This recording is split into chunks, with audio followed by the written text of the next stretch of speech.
This week on Inside the Headset, we are featuring Marshall High School head coach Jake Greedle. Coach Greedle discusses the importance of investing time in your athletes, speaks on the challenges of coaching at historically good programs, and gives advice to young coaches who aspire to advance in the coaching ranks. Now, let's get inside the headset with Coach Greedle.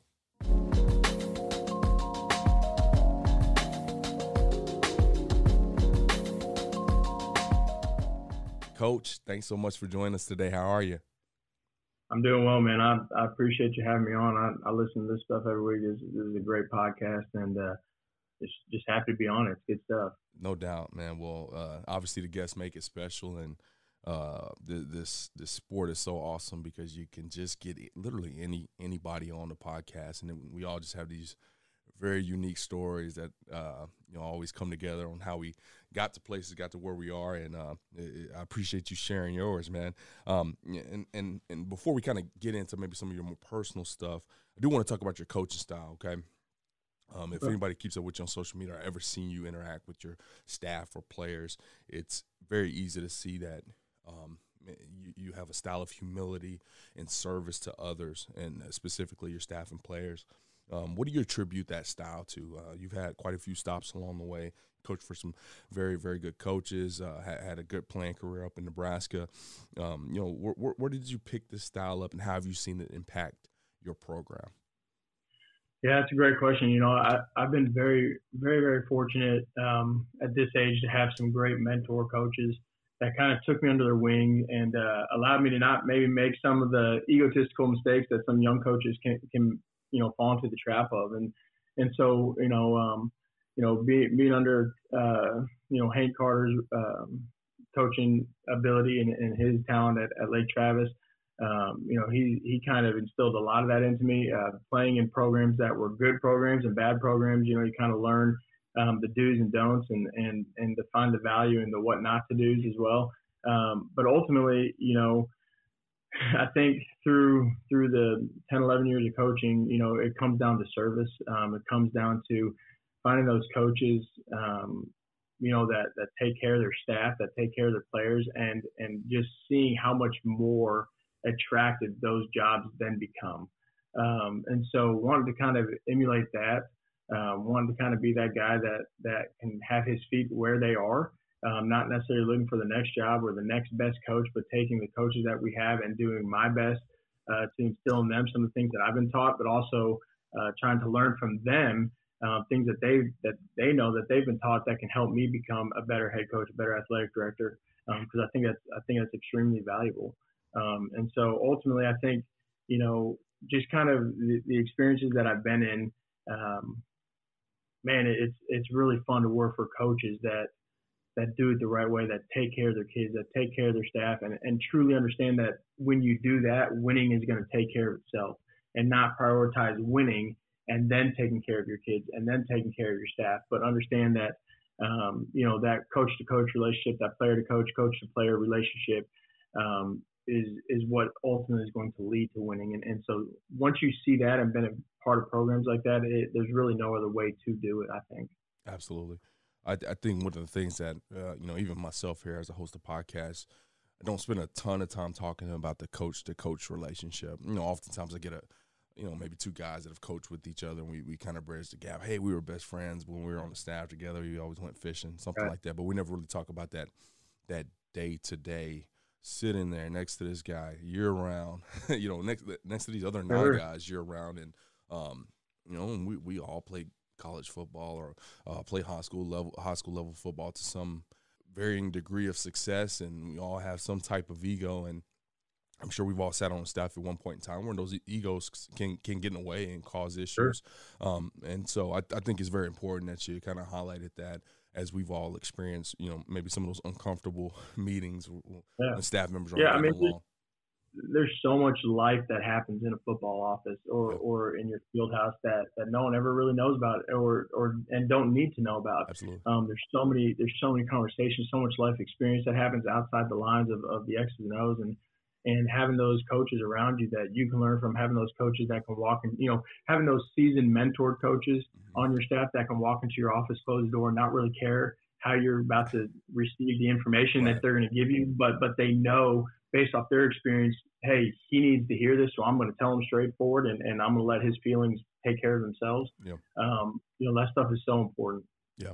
I was on a podcast with somebody here over the last couple of weeks, and we were fawning over the dynamics of a football team, especially at the collegiate level, because most of the time those guys aren't from the same area. Those guys from all over the country and stuff like that, and Sure.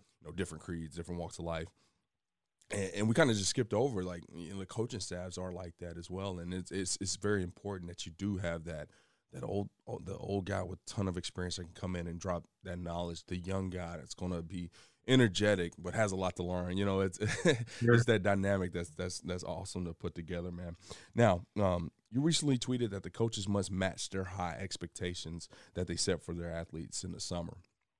Yeah. And I think that's extremely interesting because we spend so much time talking about the expectations of the athletes, but almost never talk about the expectations we must have for ourselves, professional development, being there early, setting a great example for student athletes to show up in the summer. What are some of the ways you and your staff are matching and exceeding these high expectations that you're setting for your players in your program? Yeah, I think ultimately it starts with the energy that we bring every single day to summer workouts. Here in the state of Texas, we get to work out our kids in the summer. The UIL allows us to do that under certain kind of guidelines and regulations. But that being said, it's up to the coaches to set the standard for what they want their players to do. And I think so often in our coaching profession, it's so easy to be like, well, the kids didn't work hard. Well, that's because you allowed them not to work hard. Or the kids didn't do this. Well, that's because maybe you allowed that. There's a saying in the coaching world that we've all heard, and some of us hate hearing it. But I think sometimes when we hate hearing it, it's not necessarily the saying; it's the conviction within the saying that you either coach it or you allow it. Right. Kids are going to respond. They're going to respond, and they're going to meet expectations. Kids love discipline, whether they realize it or not. But they love the benefit of discipline when they start to see that benefit. And in the summertime, I think, that's kind of the time where our standard and our structure that we have with our kids is as loose as it is throughout the entire year, because we don't have them during the school day to then have them before school, after school, whatever. And that structure is kind of, hey, we get you guys for an hour and a half, 2 hours, et cetera. And then you guys are, you go to your job, you go to this, you go to that. And so that structure isn't necessarily as firm as it can be as it is in the school year. And so there's a lot more decisions that kids need to make, or that kids have the ability to make in the summer. And it's easy for coaches to write off, well, that was the wrong decision not to do this, or that was the wrong decision not to do that. But in reality, we need to show them what that looks like. And so, one of the ways we've done that with our staff is showing up to workouts. Coaching is nothing but a sacrificial career profession, right? There's some schools that do have the luxury of paying coaches over the summer to do some of this extra workout stuff, and then there's some schools that don't. But the fact of the matter is, if you want your kids to be good, you need to be around your kids, because you are one of the most consistent figures in their life. And if you want them to work hard, you need to show them what that looks like to work hard, even when you're on summer break. And so, just showing up and being around kids, I think setting the energy within that, those workouts, and then showing them leadership within that, and then I think the most important thing that we can do as coaches and as staffs is show the kids where we are constantly growing. We can do professional development. We can chalk it up and talk X's and O's for hours. We can call, some of these guys and get philosophy and things like that. But a lot of times kids don't recognize because they don't know. Right. And so I think it's important to not boast that, but I do think it's important to really relay to them, hey, guys, when I was talking to this coach the other day and kind of, sharpening my skills on this, that, and the other, this is something that he told me that, that I really think is applicable here. What do you guys think about that? And just kind of dropping that kind of knowledge to them and starting that dialogue, it not only allows them to know, like, we're constantly putting them on the forefront because we're trying to help them in our program, but at the same time, we've just let them know that we too ourselves are spending time to learn, to grow in our profession, just like we're expecting them to do physically, mentally, and whatnot in their sport.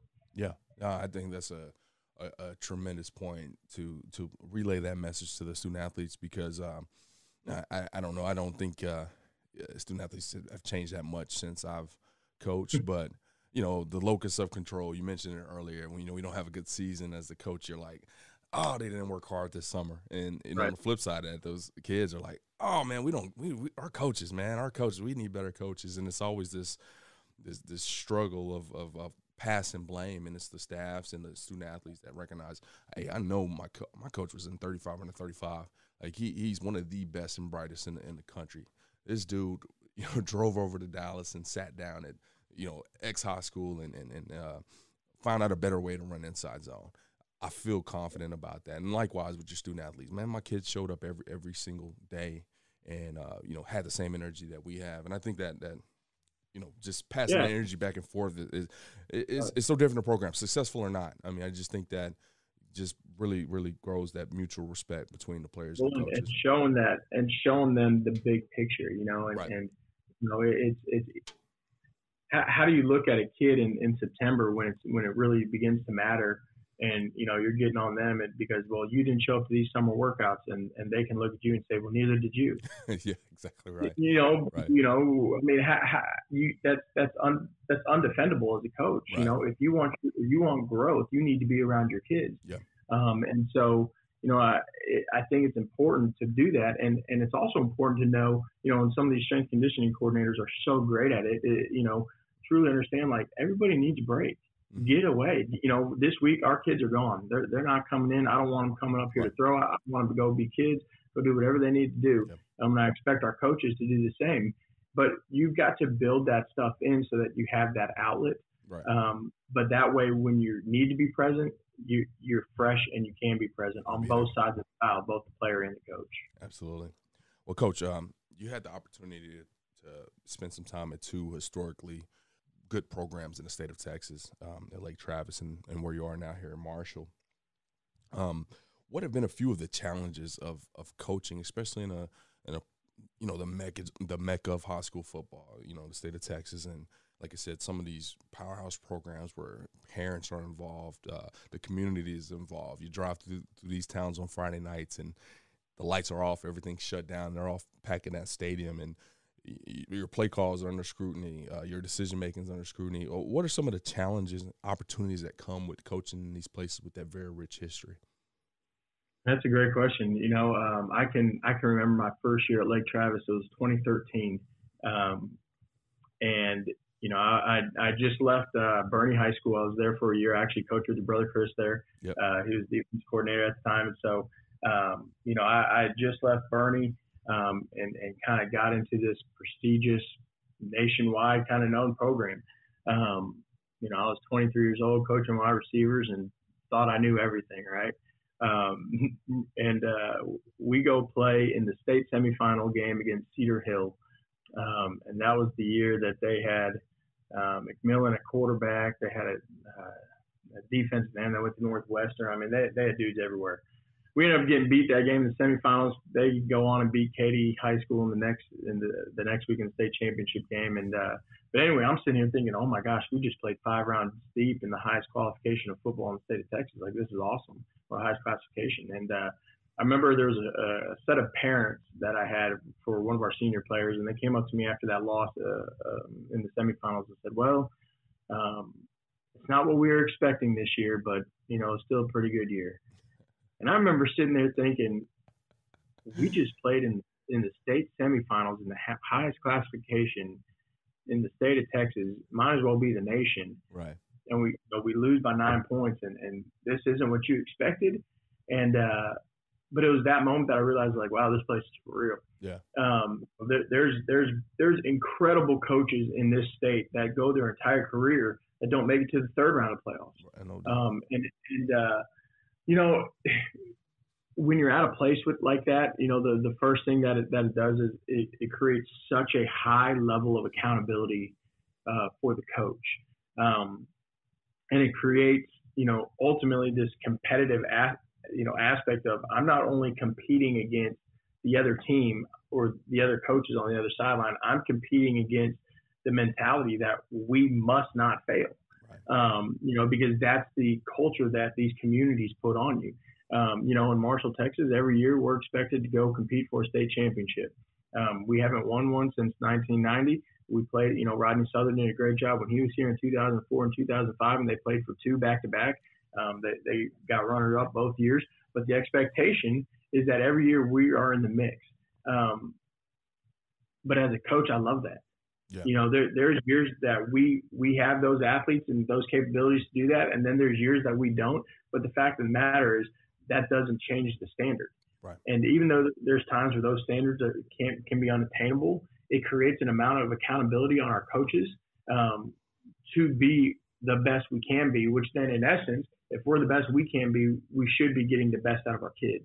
And so we may not make it to round 6 state championship, but we may make it to round 3 that year, which is the best that team could have done just based off the talent level and the age and youth and whatnot. And so being in those situations, I think it's been super beneficial, and I would encourage coaches to be in those situations. There's a lot of jobs out there where taking care of kids will keep your job, and those are great if that's what you want. But at the end of the day, the competitive nature as our coaches, we should want to be in places that hold you to a high standard, because that's only going to make us better, right? Iron sharpens iron, Right. And so when they hold you to that fire, you're going to be forged something great out of that, Yeah. It kind of brings me back to my first job out of college. I was an assistant under Waco High School program. I actually coached at a feeder middle school, but it was Waco High School at the time, and you think about them now, they're not very good, and they haven't been good for the last about decade or so. But at this point in time, we were number 1 in the state of Texas, went to the state championship, lost in the state championship. The next year, we were ranked number 1 all season long, end up playing a first-round game against a team who we had already just demolished in non-district, and walked into the game, slipped up, and we lost it. And that was my first couple of experiences, like just being on a top-tier program in the state of Texas. And then I got a receiver's job at Texas A&M Commerce, and we were playing a lower-level school that we should have just showed up on the field and handled, right? And we didn't. Man, it came down to the last play. We found a way to win the game. And it was so refreshing. My offensive coordinator came up to me, and he said, "Hey, man, congrats," and gave me a high five. And I was like, well, we should – hey, that game was too close. Like, what do you – he's like, "Hey, listen, every single win that you come across, you got to enjoy it. They're so hard to come across in football. As a coach, you got to enjoy these wins, man." And I don't know, that was just a unique experience, a unique line from that coach that has always stuck with me, regardless of who we played, how much we were a favorite, the upsets. Man, I just always learned to enjoy those wins because, as you mentioned, there's some high-quality coaches that are, man, never make it past the first round of their career. So, I love the fact that you're in those communities where those expectations are high, but at the same time, you do want your players to never overlook. Hey, I don't care. This is the worst team in the district. You guys showed up. You did what you're supposed to do. We won. Now let's find ways we can get better, but at the same time, man, let's enjoy these wins. So that was just something that always kind of stuck out to me there. Now, I do want to ask you here. You're nearing fall number 3 as head coach of Marshall. And I know this last year's kind of been crazy and probably made you a much better coach because of it. But what are a few things that you've learned over the last couple of years, and what advice would you give to a first-year head coach and also that guy that's the offensive coordinator at a program, the guy that's the assistant head coach like you were very early in your career? What advice would you give to those guys that are looking to try to make that next step to the head coaching position? Surround yourself with great coaches. I'm in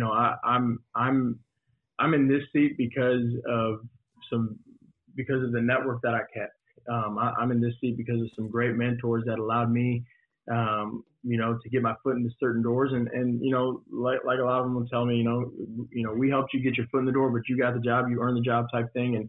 And I appreciate that. But at the same time, I understand that, and so many coaches listening, like this business is truly, a lot of it is about who you know. And it's important that you network around great people that are in line with the visions that you have in coaching. And also you network with people that are completely opposite of you. Because there's so many times in my young coaching career that I've come across a situation, I've handled it the way that I thought would be best, and it didn't work. And when it doesn't work and all you have are like-minded people around you, there's nothing more you can bring to the table. And so having some people outside of that realm that can come in and say, okay, let's try this approach, or, what do you think about this approach? I think it makes you more marketable to your kids and to your programs. And so I think just surrounding yourself with really good leaders and really good people. I think you need to be true to yourself. There's a lot of pressure as a head coach, right? And those wins and losses are on your name. They're not on your assistants' names. They're on your name. And with that, I think there's times where coaches get lost in the wins and loss columns. Don't get me wrong. I want to win every one of them, and I hate losing. I mean, I hate it. But you have to be true to who you are. You've got to be true to your morality as a coach.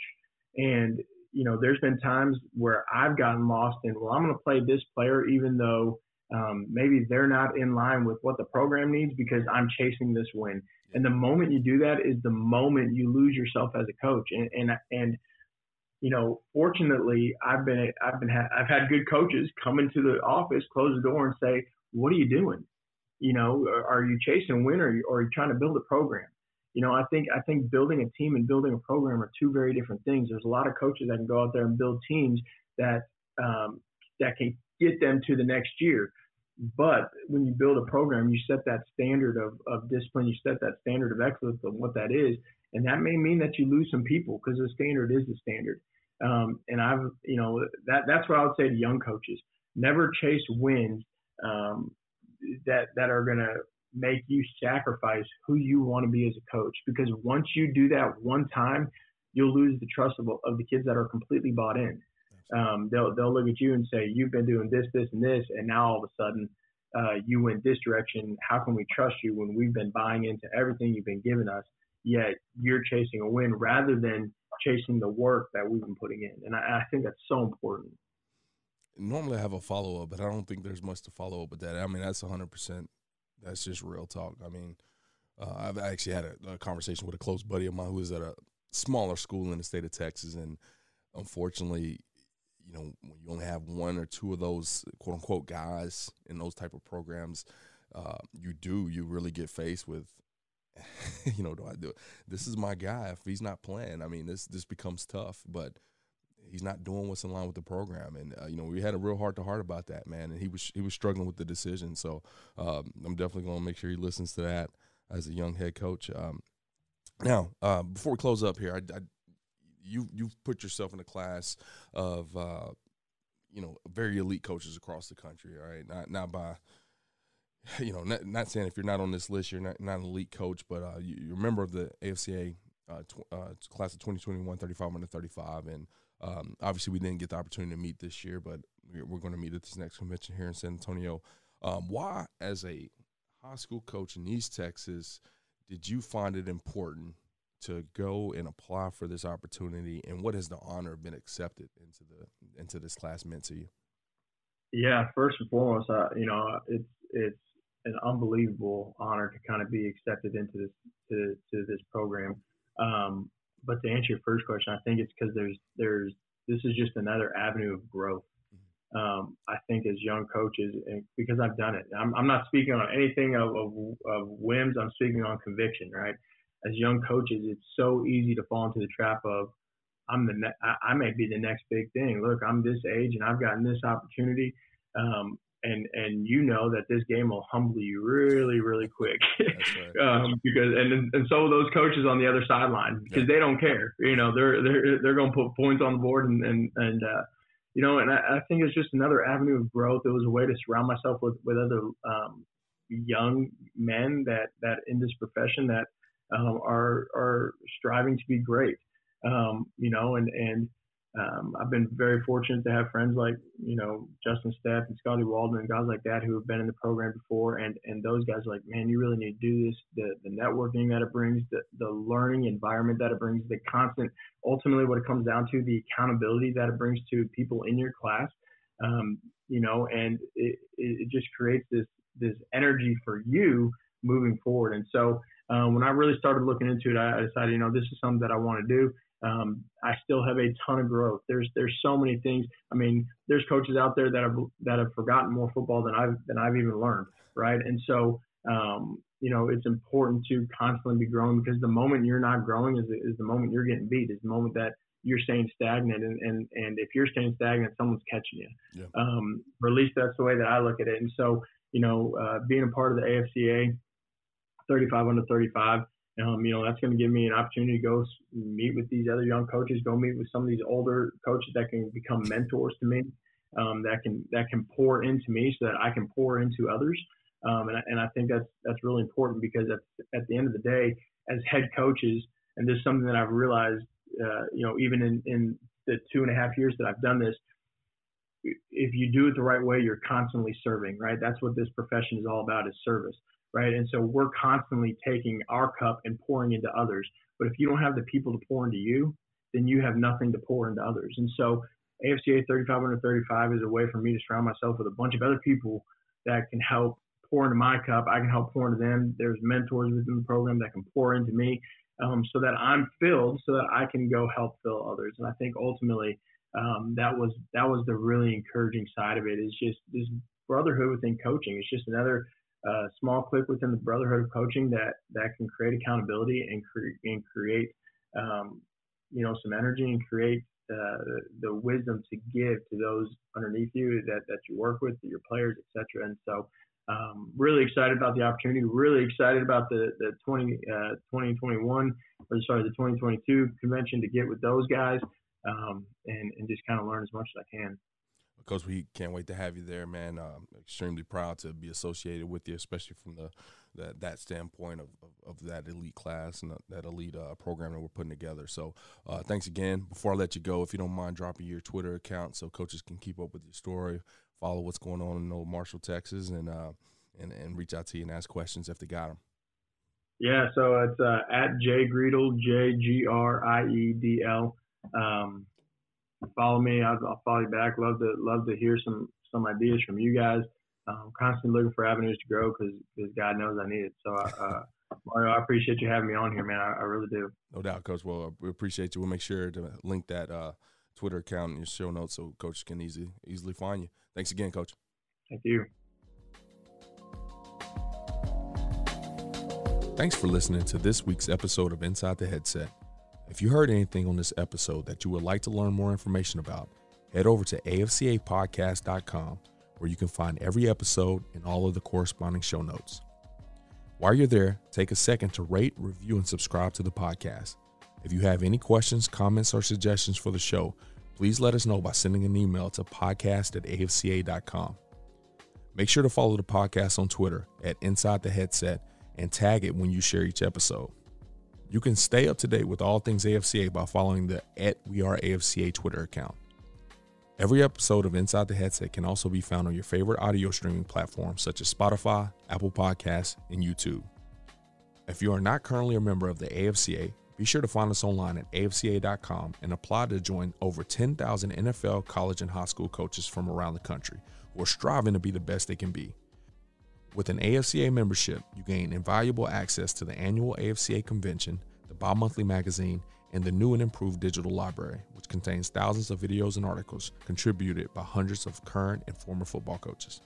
You can also visit afcainsider.com to sign up for our free weekly email newsletter on the right-hand side of the screen. It comes out every Tuesday at lunch and is filled with great articles and stories written by many of the same coaches you hear on the podcast. It's geared to help you become a better coach tomorrow than you are today. Be sure to connect with me on Twitter at Coach Mario Price. And remember, the AFCA is not just an annual convention. It is an association that continually promotes education, guidance, and networking. But it is also so much more than that. The AFCA is about celebrating the past and educating the future. It is about developing great coaches who will produce great teams and even better people. So invest in your skill set and impact today by engaging with the AFCA.